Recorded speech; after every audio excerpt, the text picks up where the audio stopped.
A black man in a pressed suit standing at a bus stop, checking his phone, then his watch. 1:52 p.m. 30 feet away, a young white woman beside a broken-down BMW, hands shaking, mascara running.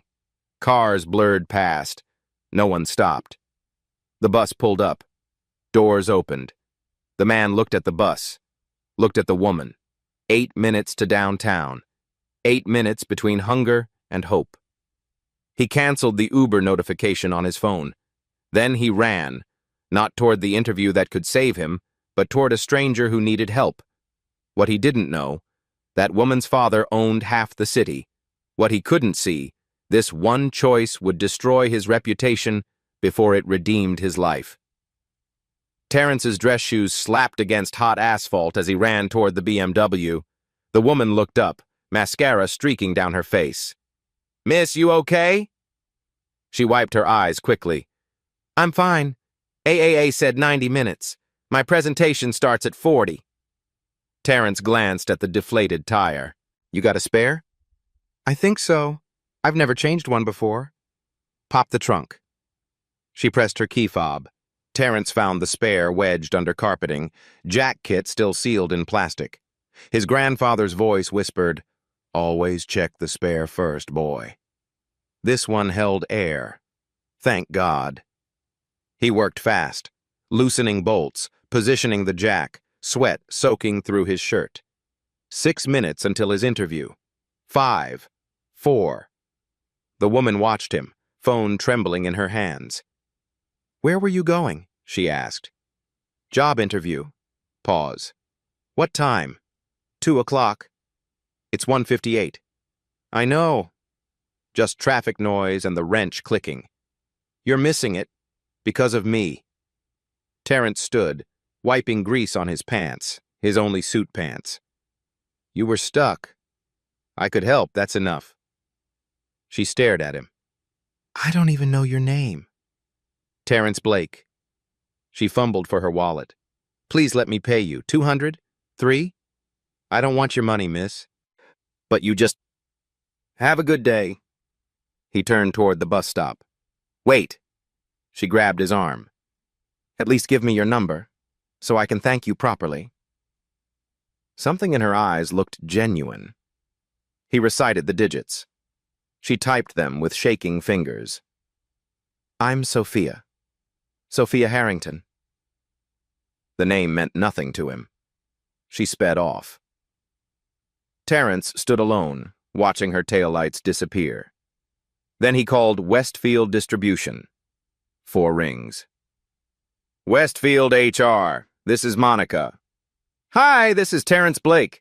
I had an interview at 2. There was an emergency." "Mr. Blake, your interview was at 2 p.m.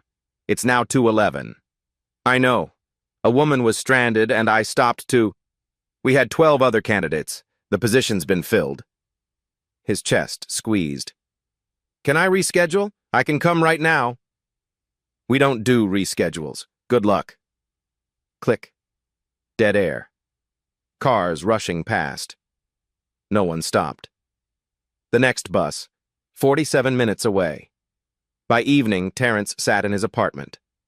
1 room. Mildew smell. Futon against the wall. Folding table with his laptop and 37 printed rejection emails. He still wore the grease-stained suit. His phone buzzed. FaceTime. Amara. He forced a smile before answering. "Daddy!" 8 years old, gap-toothed, birthday shirt 2 sizes too big. "Hey, baby girl. Did you get the job?" Behind her, Lisa's apartment looked clean, bright, everything he couldn't give them anymore. "Not this time, sweetheart." Her smile cracked. "But you said this was the important one." "There'll be others. Mommy says if you don't get a job soon, Amara, go brush your teeth." Lisa's voice, off-screen. "But now." The phone jostled. Lisa's face appeared. Exhausted. Done. "Terrence." "I tried, Liz." "Trying doesn't pay for her dance classes."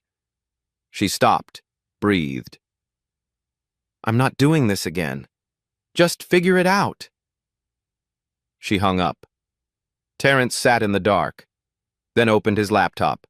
Warehouse jobs near me. Delivery driver. Anything hiring immediately. 37 applications. 37 rejections. He started number 38. Across the city, Sophia stood in her father's study. Floor-to-ceiling windows, glittering skyline. Richard Harrington didn't look up from his tablet. How'd the presentation go? Good. But Dad, something happened. I had a flat tire.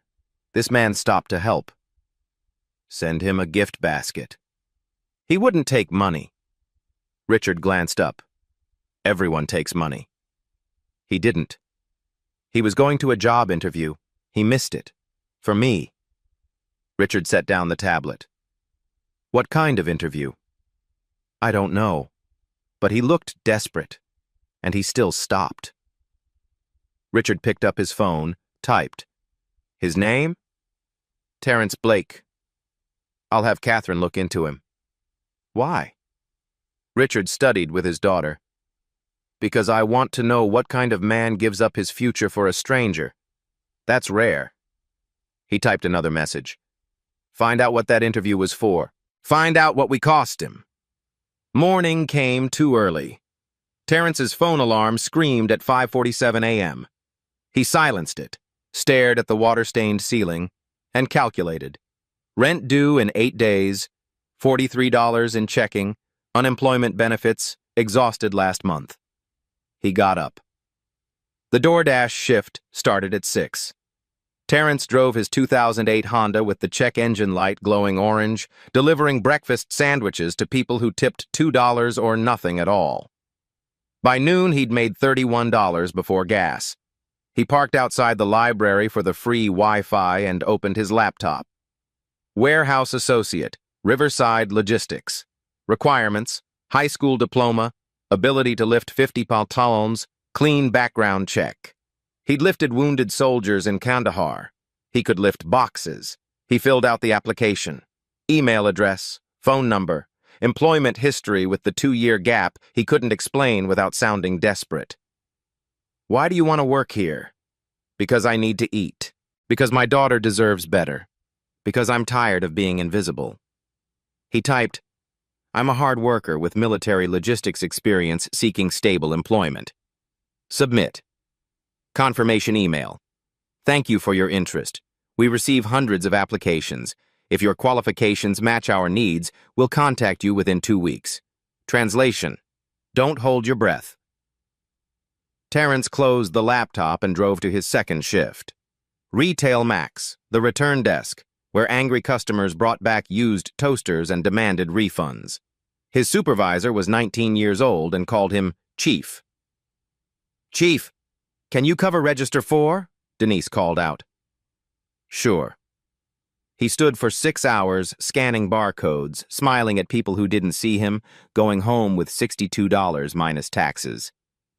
That night, Dante, his nephew, not his son, he reminded himself, video called while Terrence heated ramen on a hot plate. Uncle T, Mom's asking if you can help with my school stuff. Field trip's $50. Terrence stirred the noodles. When's it due? Friday. 3 days, $43 in the bank. I'll figure it out, D. You always say that. Dante's voice carried no accusation, just fact. He was 14, old enough to recognize empty promises. I mean it this time. Sure. Pause. Uncle T, you okay? I'm good, nephew. You focus on school. After Dante hung up, Terrence ate standing up, looking out the window at the parking lot below. A couple walked to their car, laughing about something. The man opened the door for the woman. Simple, easy, the kind of life that happened to other people. His phone buzzed. Unknown number. Terrence almost didn't answer. Probably a scam about his car's extended warranty, but something made him swipe. Hello? Mr. Blake, this is Catherine Yu. I'm calling on behalf of Richard Harrington. Terrence's mind went blank. I'm sorry. Who? The father of the woman you assisted on Highway 95, Sophia Harrington. The BMW. The flat tire. 3 days ago. Oh, yeah, is she okay? She's fine, thanks to you. Mr. Harrington would like to meet you in person, to thank you properly. That's not necessary, ma'am. I was just helping. He insists. Tomorrow morning, 10 a.m. I can send a car to pick you up. Terrence looked around his apartment, at the futon, the hot plate, the rejection emails. I appreciate it, but I'm not really...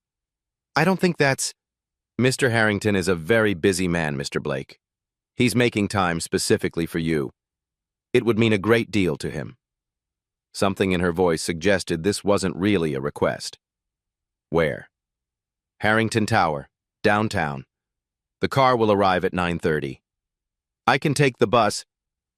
The car is already arranged. 9:30 a.m. Is that acceptable? Terrence closed his eyes. Rich people wanting to thank him probably meant a handshake and a gift card, maybe enough to cover Dante's field trip. Yeah, okay. Excellent. The driver will call when he arrives. Have a good evening, Mr. Blake. She hung up before he could respond. Terrence stood in his kitchen holding the phone, ramen going cold, and Googled Richard Harrington. The first result made his stomach drop. Richard Harrington, CEO, Harrington Industries. Net worth, $8.3 billion. Real estate, technology, venture capital. The second result, a photo. Richard Harrington in a tailored suit, standing in front of a glass tower that looked like it cost more than Terrence would make in 10 lifetimes. The third result, Harrington Industries acquires Westfield Distribution Center. Terrence read that line 3 times. Westfield. The company that rejected him. The company this billionaire owned. He set the phone down carefully, like it might explode, and stared at the wall. What the hell did I just walk into? The black Mercedes arrived at 9:28 a.m. Terrence watched from his window as the driver stepped out, checking his phone. Terrence had been ready since 8. He'd scrubbed the grease stains from his suit pants with dish soap. They were still visible. His shirt was wrinkled, no iron. His shoes had a crack in the left sole. This was the best he had. The driver called. Mr. Blake, I'm downstairs. Be right there. 3 flights down, elevator broken for 2 months. The driver opened the back door without a word. The car smelled like leather and money. They drove through downtown, past bus stops where Terrence usually waited, past streets he walked when gas ran out. The city looked different from inside a Mercedes, cleaner, like a postcard version of the place he actually lived. Harrington Tower rose 48 floors into the cloudless sky.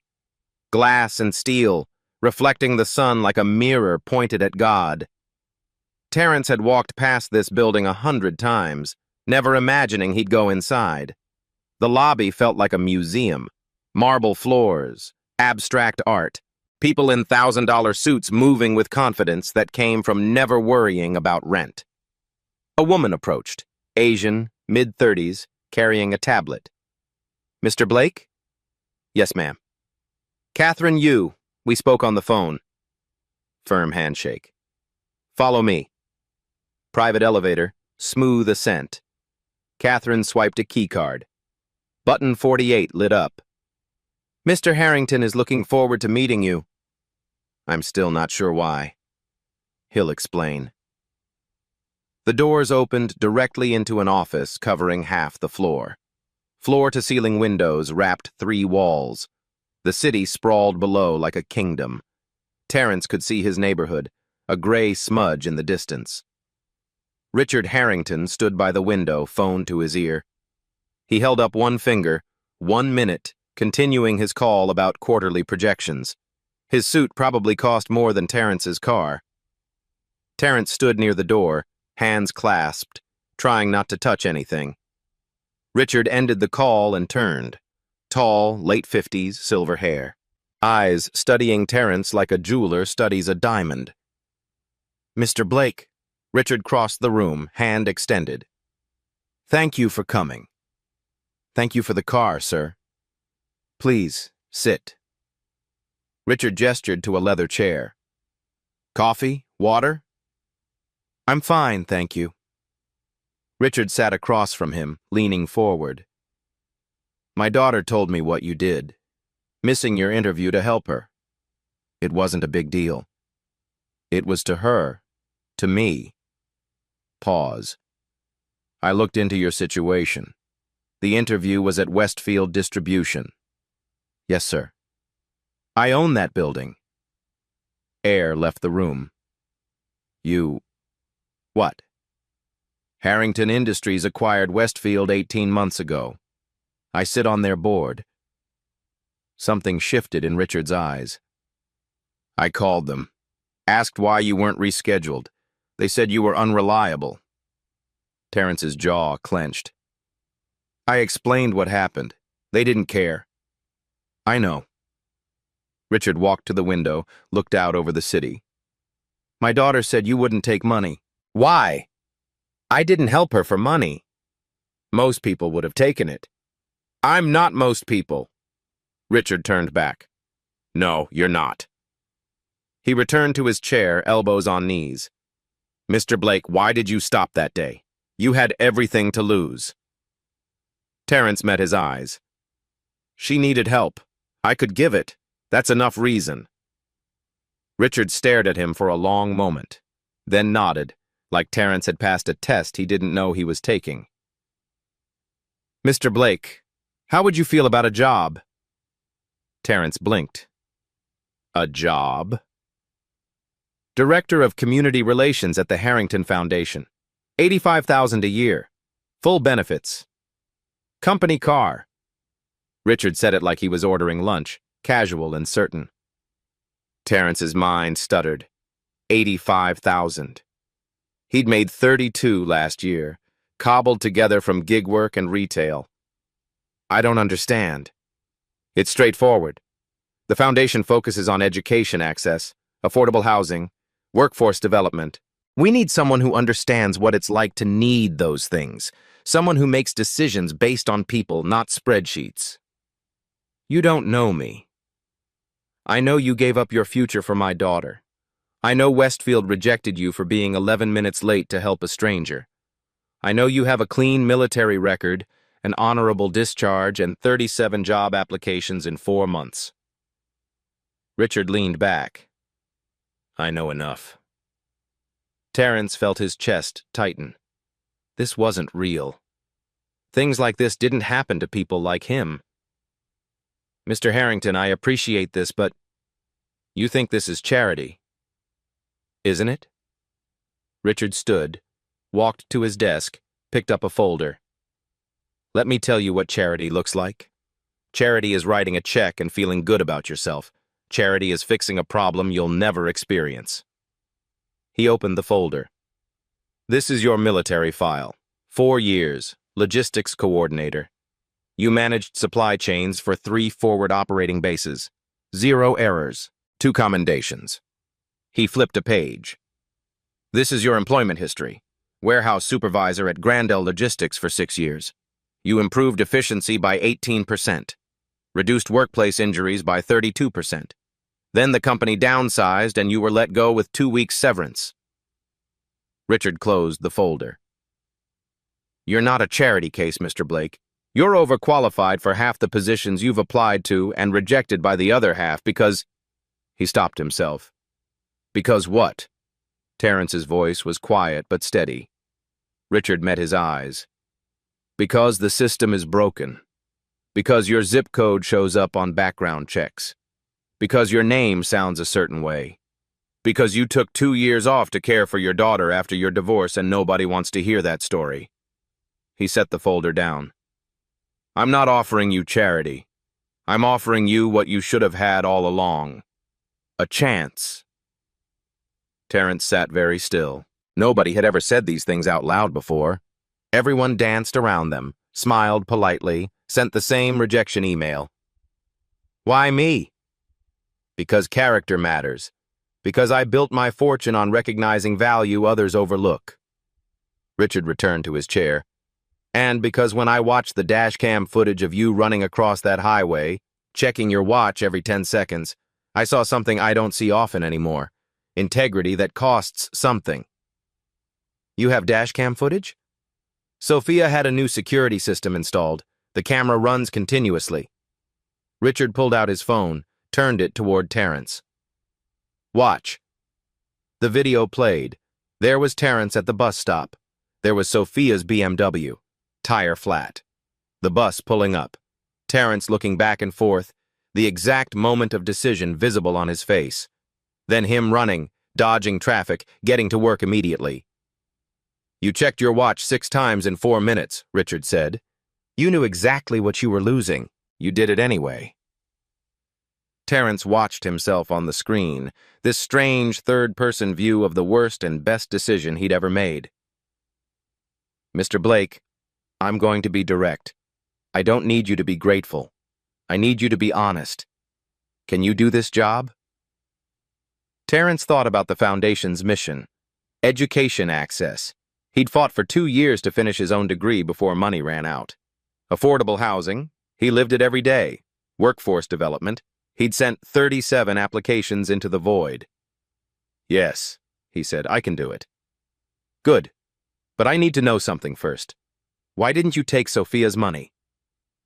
Because that's not why I stopped. But you needed it. Terrence looked out at the city sprawling below, at the gray smudge where his apartment sat. My grandfather used to say something. He said, the day you start measuring kindness in dollars is the day you stop being kind. He turned back to Richard. I stopped because it was right. Taking money would have made it a transaction. Richard was quiet for a moment. Then he smiled. Genuinely, not the polite smile of business. Your grandfather was a wise man. He was a mechanic who never made more than $30,000 a year, but he was the richest person I ever knew. I would have liked to meet him. He would have changed your tire for free, too. Richard laughed, surprising both of them. Mr. Blake, I'm going to be honest with you about something. This job is real. The salary is real. But there's going to be pushback. People will say you don't deserve it, that you manipulated the situation, that I'm doing this because it makes me look good.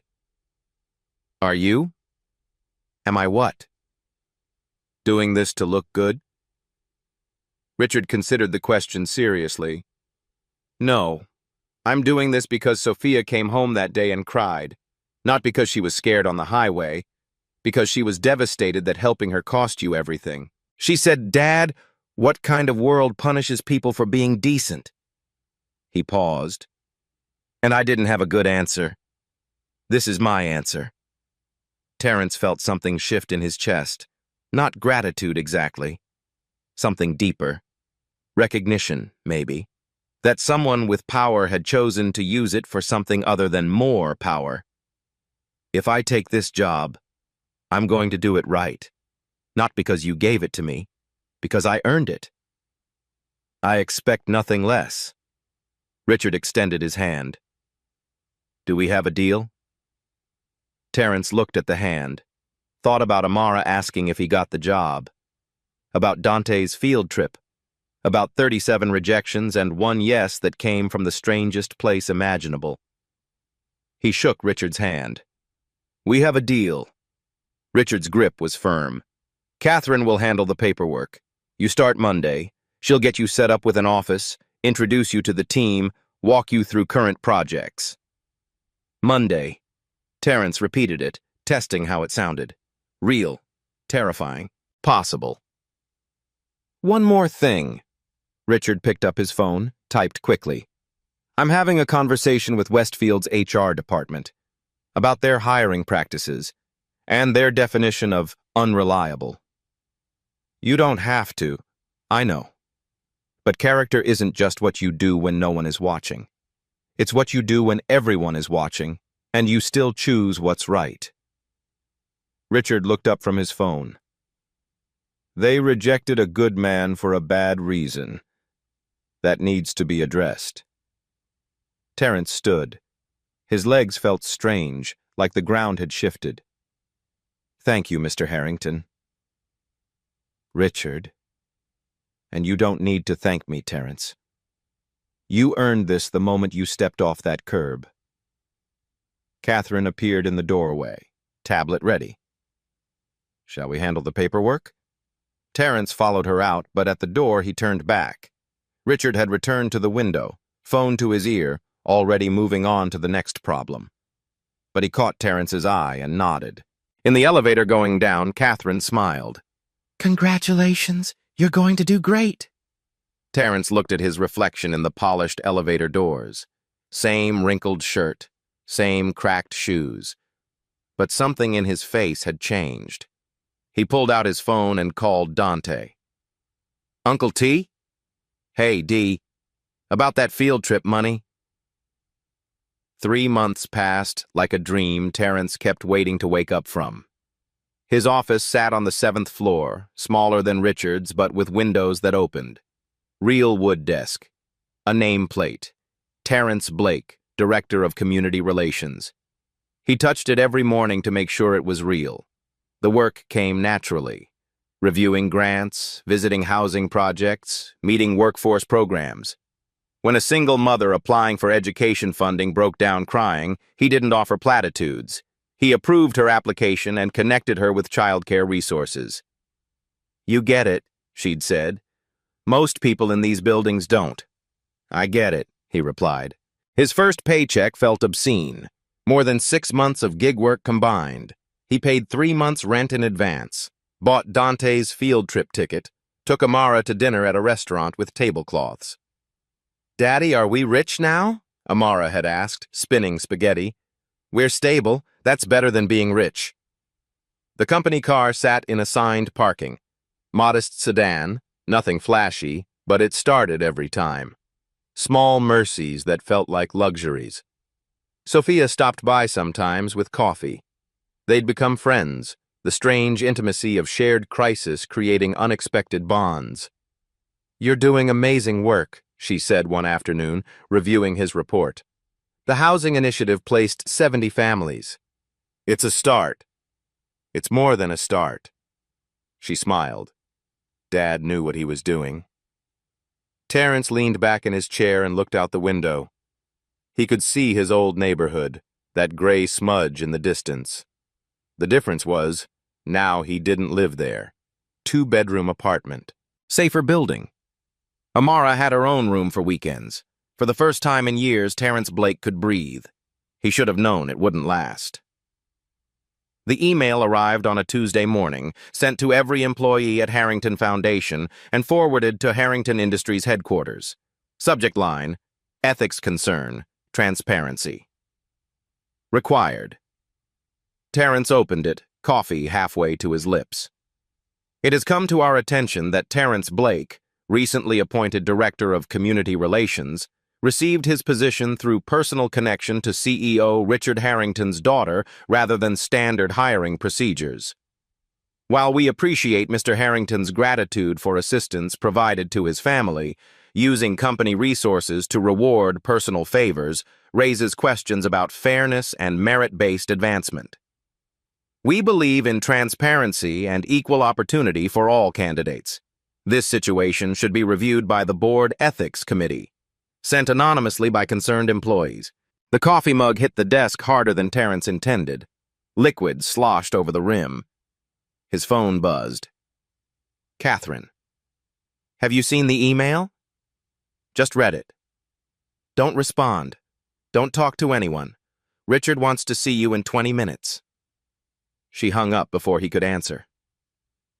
Terrence sat very still, reading the email again. Every word felt like a scalpel, precise and cutting. Personal connection. Reward personal favors. Questions about fairness. His office door opened. Marcus from accounting stood there, expression carefully neutral. Hey, man. Just wanted to say, ignore the noise. People are jealous. Thanks. Marcus hesitated. For what it's worth, you've done good work. He left before Terrence could respond.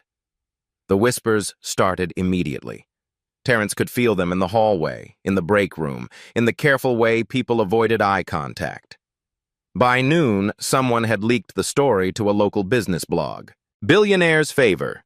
When helping means hiring. The article was worse than the email. It called Terrence unqualified. Said he leveraged a roadside encounter into an executive position. Quoted anonymous sources saying morale had dropped because connections matter more than competence. Terrence's phone exploded with texts. Lisa, is this true? Did you get this job because you helped some rich girl? Dante, Uncle T, kids at school are showing me articles. What's happening? Even Amara's school sent a message. We've noticed some online attention regarding your employment. Please let us know if this affects Amara's enrollment status. His enrollment status. Like his daughter might suddenly not belong because her father was accused of being a fraud. Terrence closed his laptop and walked to the elevator. Rode 41 floors to Richard's office in silence. 2 executives got on at 15, saw him, and got off at 16 without pressing a button. Catherine met him outside Richard's door. He's on a call with the board chair. It'll be a minute. What's happening? Victor Lansing called an emergency ethics review. He's pushing for your suspension pending investigation. Who's Victor Lansing? Board member. Corporate attorney. He's been trying to force Richard out for 2 years. Catherine's face was grim. This is his opening. The door opened. Richard stood there, phone in hand, jaw tight. Come in. The office felt different now, colder. Richard gestured to a chair but didn't sit himself. He paced to the window, back to his desk, to the window again. I'm sorry, Richard said finally. For what? For not seeing this coming. For not protecting you better. He turned. Victor Lansing leaked that email. We're sure of it. He has connections at Westfield. Their parent company is one of our competitors.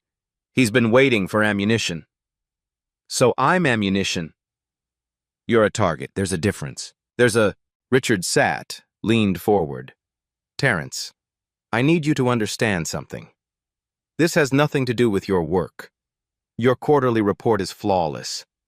The families you've housed, the grants you've approved, you've done more in 3 months than your predecessor did in 2 years. But it doesn't matter, does it?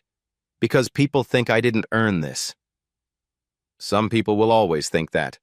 The question is, do you? Terrence looked at his hands, thought about the single mother in his office, crying, the 70 families with roofs over their heads, the workforce programs connecting people to real jobs. I know I earned this, but knowing it and proving it are different things. Richard's phone buzzed. He glanced at it, jaw tightening further. The board wants a meeting. Tomorrow. They're calling it a review of hiring practices. He set the phone down hard enough to make a sound.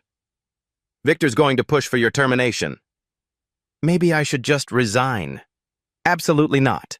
I'm causing problems. You're exposing problems. That's different. Richard stood again, moved to the window.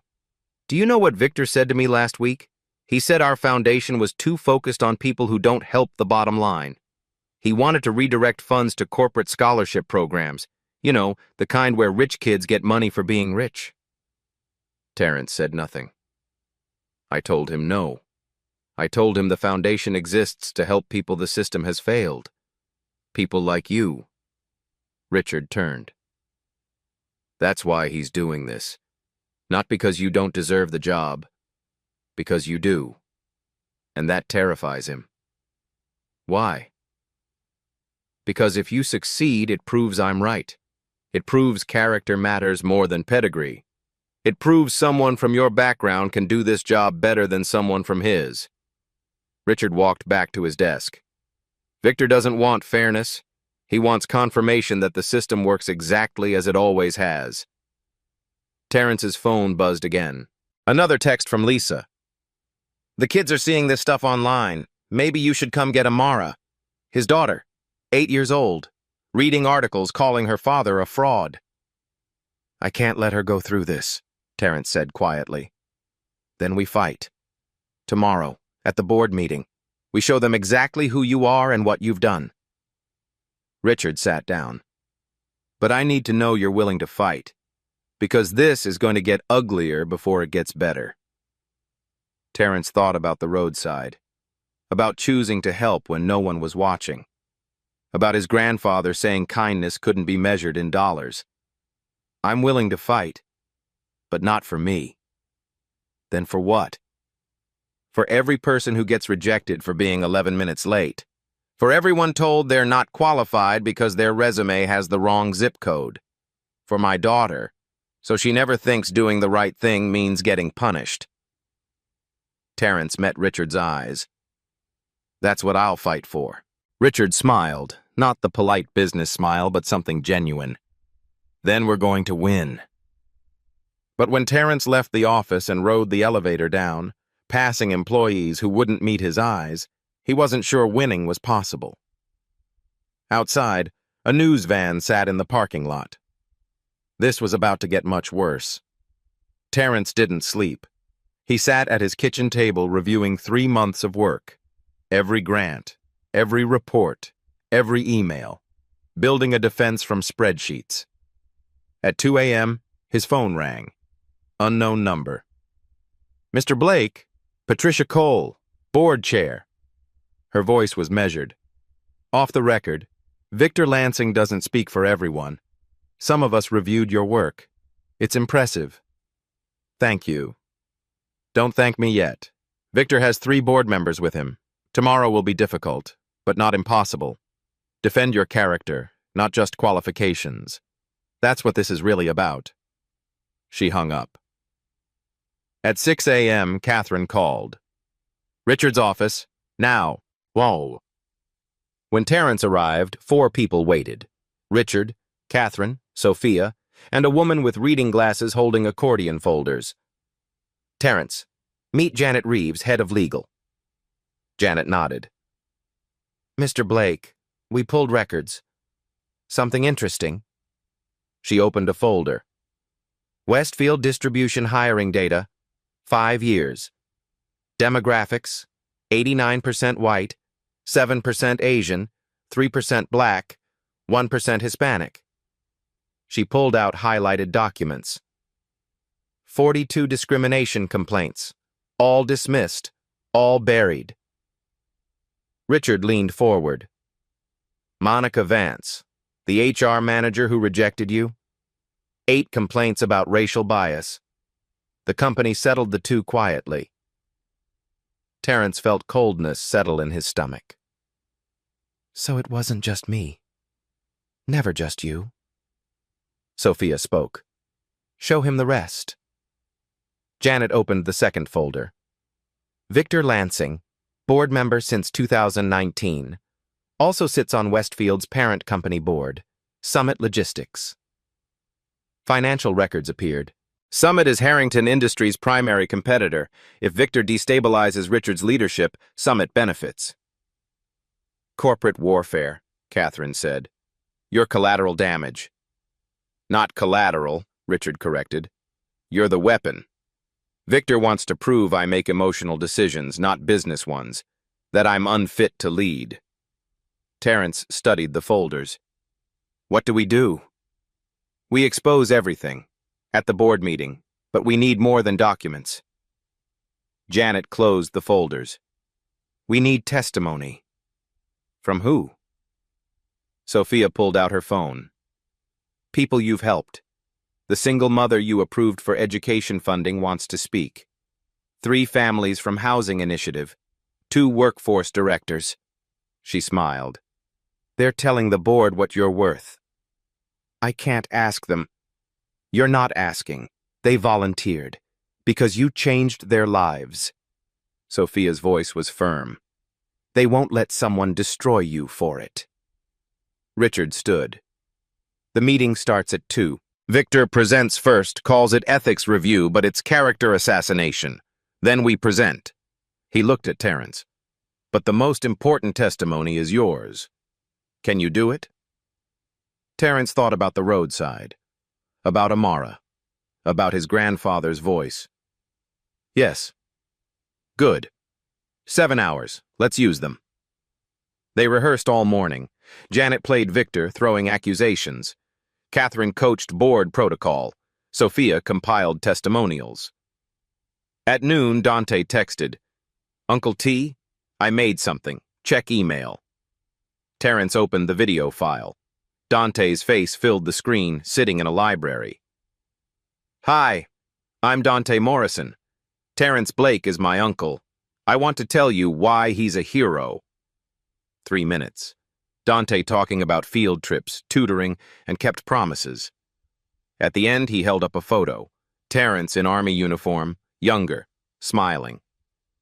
This man served his country, raised his daughter, helps people because that's who he is. If you fire him, you're not judging his work. You're punishing his character. That's wrong. Video ended. Terrence sat very still, phone in hand, trying not to cry in a conference room full of people preparing for war. Sophia touched his shoulder. "You're not alone." At 1:45 p.m., they walked to the boardroom. Terrence wore the same suit from the day he changed Sophia's tire. Cleaned, pressed, grease stains faded but visible if you knew where to look. He left them there on purpose. A reminder of where this started. The boardroom sat on the 48th floor, glass walls overlooking the city like a courtroom in the clouds. 12 leather chairs around a table that could seat 20. 8 board members present. Victor Lansing at the far end, silver hair perfectly styled, expression carved from marble. Terrence took his seat beside Richard. Across the table, Victor shuffled papers with theatrical precision. Patricia Cole called the meeting to order. "We're here to review concerns raised about hiring practices at Harrington Foundation, specifically regarding Terrence Blake's appointment as Director of Community Relations." She looked at Victor. "Mr. Lansing, you called this meeting. Please present your case." Victor stood, buttoning his suit jacket. "Thank you, Madam Chair. I want to be clear. This isn't personal. This is about accountability." He clicked a remote. A presentation appeared on the screen behind him. Terrence Blake, no college degree, 7 months unemployed before his appointment. Previous position, warehouse supervisor, a role requiring no management credentials beyond logistics. Victor's voice was smooth, practiced. His sole qualification? He changed a tire for Mr. Harrington's daughter. He advanced the slide. Standard protocol requires posting positions publicly, conducting multiple interviews, checking references. None of this occurred. Mr. Blake was hired within 48 hours of meeting Mr. Harrington. No other candidates were considered, no competitive process. Terrence kept his hands flat on the table, trying to breathe evenly. "Now, I understand gratitude. I understand wanting to reward kindness. But using corporate resources to settle personal debts..." Victor paused for effect. "That's not leadership. That's nepotism dressed as charity." He clicked again. News articles appeared. Billionaire's favor, when helping means hiring. Morale concerns at Harrington Foundation. "This has created a PR crisis. Employee morale has declined. Our competitors are using this as evidence of poor judgment. The foundation's credibility is at stake." Victor turned to face Terrence directly. "Mr. Blake, I'm sure you're a decent man, but decency doesn't qualify you for an executive position. I move that we terminate his employment effective immediately and conduct a proper search for his replacement." Silence fell heavy. Patricia looked at Richard. "Mr. Harrington, your response?" Richard stood slowly. Victor's presentation was very polished, lots of impressive words, accountability, protocol, credibility. He walked to the window, turned back. But he left out some important context. "Janet?" Janet Reeves stood, opened her first folder. "Let's talk about protocol. Westfield Distribution, where Mr. Blake interviewed before helping Sophia. Their hiring data." She distributed packets to each board member. 89% white hires over 5 years. 42 discrimination complaints dismissed without investigation. The HR manager who rejected Mr. Blake, Monica Vance, has 8 formal complaints about racial bias. The company settled 2 lawsuits quietly. Victor's jaw tightened. What does Westfield have to do with— You sit on Summit Logistics Board, Janet interrupted. Summit owns Westfield. You're attacking Mr. Blake's credentials while sitting on the board of a company that systematically rejects qualified candidates like him. She opened the second folder. Mr. Blake's military record, 4 years active duty, logistics coordinator for 3 forward operating bases, 0 errors, 2 commendations, honorable discharge. She looked at Victor. No management credentials? He managed supply chains in a war zone. Patricia studied the documents. Other board members leaned in, reading. And his work here? Janet pulled out Terrence's quarterly report. 3 months. 70 families are housed through the Affordable Housing Initiative. Education grants approved for 46 applicants. Previous approval rate was 18 per quarter. Workforce program partnerships increased by 30%. She set the report down. These aren't the results of someone unqualified. These are the results of someone who understands the mission because he lived it. Victor stood again. Good. Numbers can be manipulated. Can testimonies be manipulated? Sophia stood, pulling out her phone. Because I have 12 voice messages from people Mr. Blake helped. People whose lives changed because someone finally understood their struggles. She played one. A woman's voice filled the room. My name is Jennifer Martinez. 3 months ago, I was sleeping in my car with my 2 kids. Mr. Blake didn't just approve my housing application. He connected me with job training, childcare resources, helped me get my kids enrolled in school. We have an apartment now. I start a full-time job Monday. He saw me as a person, not a statistic. Sophia played another, an older man. Terrence Blake helped me get workforce retraining after I was laid off at 57. Every other program said I was too old. He said I was too valuable to waste. I'm employed again, first time in 3 years. 5 testimonies. 5 lives changed. Victor's face reddened. This is emotional manipulation. This is an impact. Richard's voice cut through. You want to talk about qualifications. Let me tell you what qualifies someone for this work. Not an MBA from an Ivy League school, not family connections or country club memberships. He looked at each board member. What qualifies someone is knowing what it means to choose between rent and groceries, to send out 40 applications and hear nothing back, to be judged by your zip code instead of your character. He turned to Terrence. Stand up. Terrence stood, legs uncertain. See those stains on his pants? Richard pointed to the faded grease marks. Those are from the day he changed my daughter's tire. The day he missed the only job interview he'd gotten in 4 months. He wore this suit today on purpose, to remind us where this started. Richard's voice carried across the room. He didn't help Sophia for a reward. He helped her because she needed help. And when I offered him this job, he asked me if it was for charity. He wanted to earn it, and he has.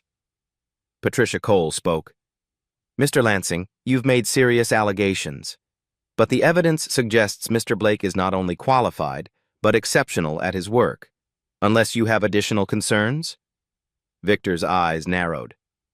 I have concerns about judgment, about Richard Harrington using company resources for personal vendettas. Personal vendettas? Richard's voice went cold.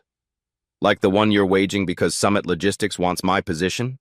Because they promised you CEO if you destabilize this board? Victor went pale. Richard pulled out his phone, set it on the table. I have emails, Victor, between you and Summit's CFO, discussing how to create opportunity by exposing Harrington's weaknesses. Terrence isn't your target, I am. He's just the easiest weapon you could find. The room erupted in murmurs. Patricia slammed her hand on the table. Order! She looked at Victor. Is this true? Victor stood frozen. I'll take that as confirmation. Patricia's voice turned to ice. Victor Lansing, effective immediately, you are removed from this board pending investigation into conflicts of interest and breach of fiduciary duty. You have 1 hour to collect your belongings. Victor started to speak, but Patricia held up her hand. Security will escort you out if necessary. Victor grabbed his papers and walked out, door slamming behind him. Patricia turned to Terrence. Mr. Blake, on behalf of this board, I apologize. Your position is secure. Your work speaks for itself. She looked around the table. All in favor of retaining Mr. Blake and commending his performance? 8 hands rose. Unanimous. Patricia nodded. Motion carries. This meeting is adjourned. Board members stood, several approaching Terrence with handshakes and apologies.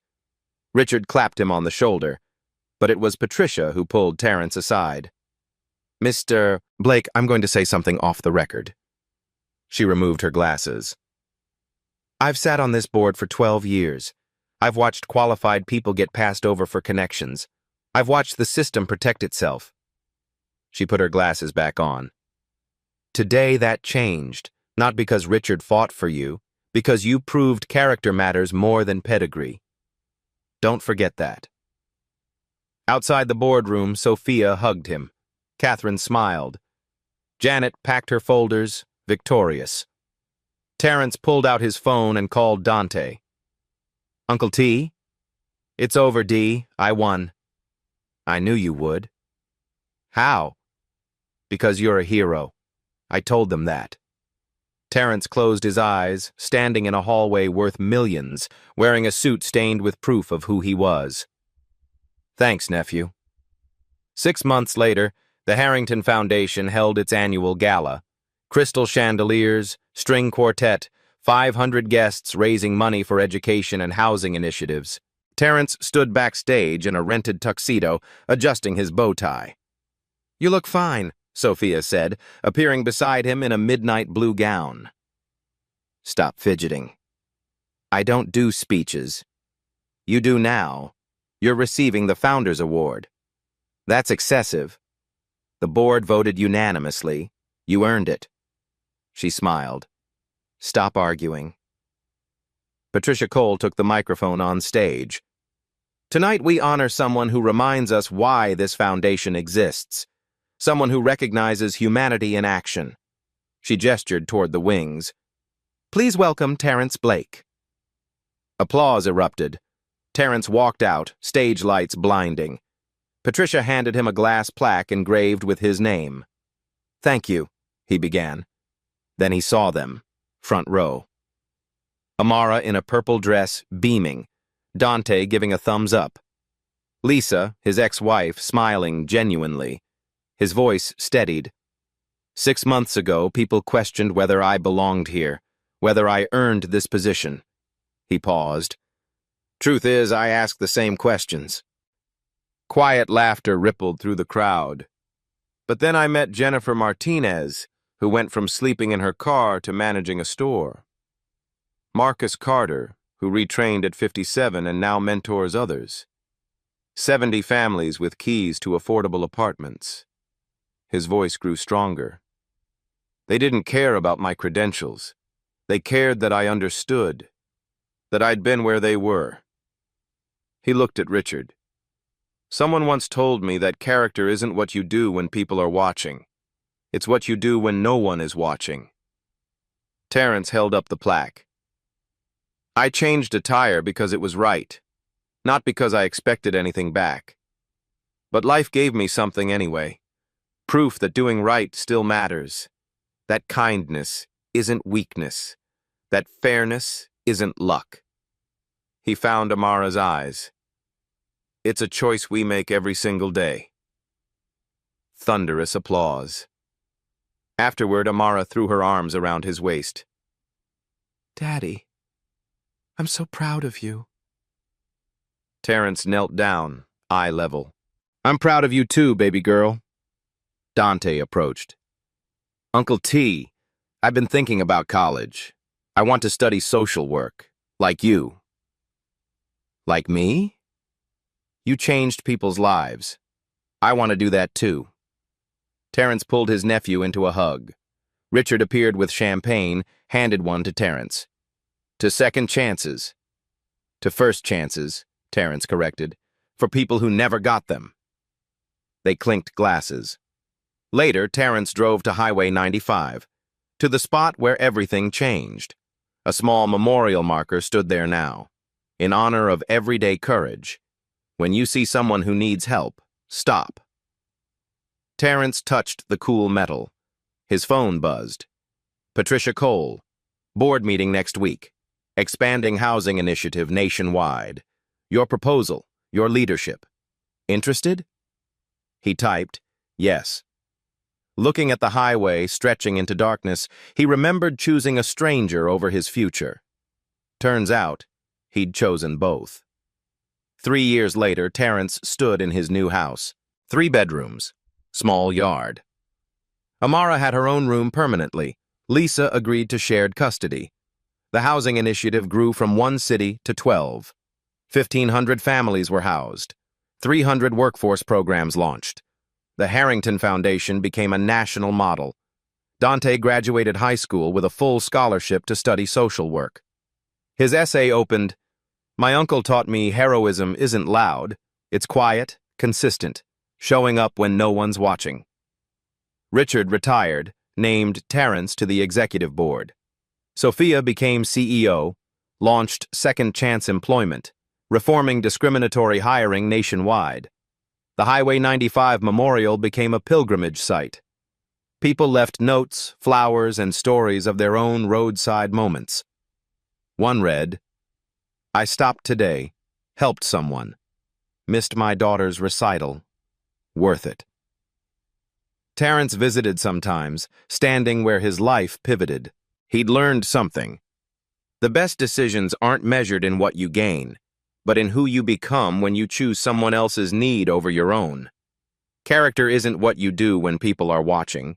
It's what you do when no one is, and you do it anyway.